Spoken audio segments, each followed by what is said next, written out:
కావచ్చు, బీసీలు కావచ్చు, మిగతా అందరూ కూడా వారి యొక్క ఆవేదన మా భూములు లాక్కోవద్దు అని చెప్పేసి వాళ్ళు ఏదైతే ఇబ్బంది పడుతూ జైలు పాలైన విషయాన్ని మీ అందరూ చూస్తూ ఉన్నారు. ప్రత్యేకంగా అక్కడ దాదాపు 1374 ఎకరాలు భూసేకరణ ఏదైతే అది కరెక్ట్. దీనిలో మీ అందరూ మీడియా తెలుసుకోవాల్సిందంటే ఇది అసైన్డ్ భూమి కాదు, లేకపోతే కబ్జా చేసిన భూమి కాదు. పూర్తిగా కూడా ఏదైతే ఉన్న పట్టా భూమి, తల్లిదండ్రుల నుంచి తాతల కాలం నుంచి వారసత్వంగా వచ్చిన భూమి. అందరూ కూడా కూలినాలు చేసుకుంటూ వాళ్ళు వ్యవసాయం చేసుకుంటూ వాళ్ళు పొట్టగొట్టుకు పని చేసుకుంటూ చాలా మంది, ఎందుకంటే స్వయంగా ఈ 2-3 రోజులు ఢిల్లీలో మేము ఏదైతే మన బీఆర్ఎస్ పార్టీ తరఫున ఉన్న గిరిజన నాయకులందరం కూడా అందరం ఆ మహిళలందరితో కలిసినప్పుడు అక్కడ ఉన్న దేవి అని కావచ్చు, జ్యోతి అందరూ ఒకటే అనే మాట ఏంటంటే, మేము మా భూమి మీద కాకుండా మేము పూణేనో బాంబేనో వెళ్ళి కూడా మేము అక్కడ కూలినాలు చేసుకుంటూ పొట్ట కడుపుకుంటాం. మా తాతల కాలం నుంచి ఇచ్చిన భూమి మీదే మా జీవనాధారం నిలబడి ఉంది. మాకు భూములు ఇచ్చే అసలు ఉద్దేశమే లేదు.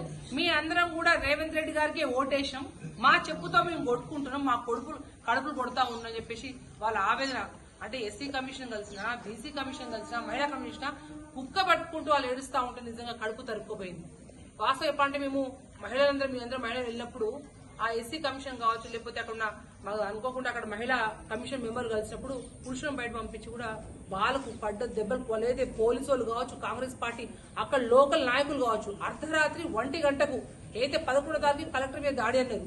స్వయంగా కలెక్టర్ గారు ఏం చెప్పారు, నా మీద ఎటువంటి దాడి జరగలేదు, నన్ను ఎవరు తోసేయలేదని ఆయన ప్రకటించినప్పటికి కూడా వాళ్ళందరూ కూడా కక్షపూరితంగా కాంగ్రెస్ నాయకులను పక్కన పెట్టి బీఆర్ఎస్ నాయకుల్ని ఆ తండావాసులు అమాయక జనాలందరినీ కూడా దాదాపు అందరినీ కేసులు పెట్టించి రాత్రి 12వ తారీఖు రాత్రి 1 గంటకు వచ్చి అందరు పోలీసు వాళ్ళు అక్కడ కాంగ్రెస్ నాయకులు తాగొచ్చి సివిల్ డ్రెస్ లో పోయి కరెంట్ తీసేసిర్రు, నెట్ కనెక్షన్ తీసేసిర్రు.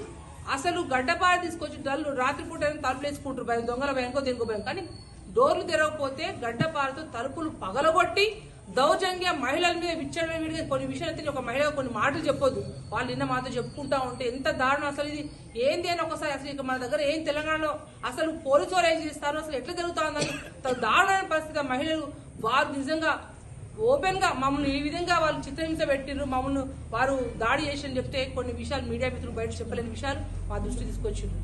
ఆ రాత్రి పూట చాలా మంది కూడా వాళ్ళ కాంగ్రెస్ నాయకులకు పోలీసులకు భయపడి అందరూ కూడా ఫోన్లు కూడా లేకుండా ఇప్పటికి కూడా దొరకకుండా ఎక్కడో పారిపోయారు. అంటే వాళ్ళకు రేవంత్ రెడ్డి గారి ప్రభుత్వానికి ఎక్కడ అరెస్ట్ చేస్తారో ఏం తప్పు చేయకుండా కొడుతారన్న భయానికి అందరూ కూడా పారిపోయారు. మిగతా వాళ్ళందరినీ పట్టుకుపోయి కేసులు వేసి వాళ్ళు జైలు వేసారు.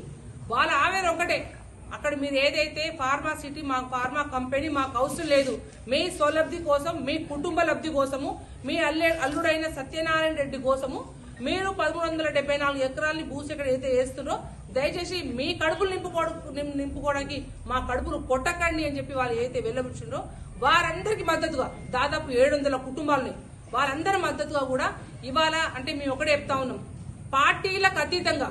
ఎందుకంటే మొన్న కాంగ్రెస్ పార్టీ ఇవాళ ప్రభుత్వంలోకి వచ్చిందంటే దాదాపు 119 సీట్లలో 70 నుంచి 75 సీట్లు పైబడి కూడా గిరిజనులు లంబాడల యొక్క ఓట్లు వేయడం వల్లనే ఇవాళ మీరు అధికారంలో మీరు కూర్చున్న మాట మీరు మర్చిపోవద్దు మీరు. కానీ అటువంటి గిరిజనులకు ఇవాళ వాళ్ళని పూర్తి స్థాయి కూడా వాళ్ళని తొక్కేసేసి కూడా వాళ్ళని ఇవాళ అన్యాయం చేస్తారు. బీఆర్ఎస్ పార్టీ రైతులకు రాజును చేసిన పార్టీ, మీరు రైతులను జైలు పేరు పాలు చేసిన పార్టీ మీరు కాంగ్రెస్ పార్టీ.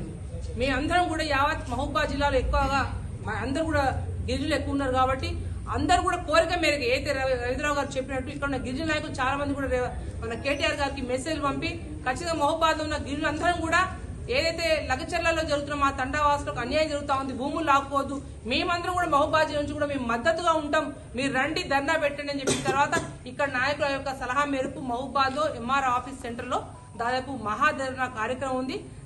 దయచేసి మహబూబాబాద్ జిల్లాలో ఉన్న ఎక్కడ అందుబాటు మహబూబాబాద్ జిల్లా కాకుండా ఇతర ఉన్న ఎవరైతే మీడియా ప్రకంగా కావచ్చు, సోషల్ మీడియా ద్వారా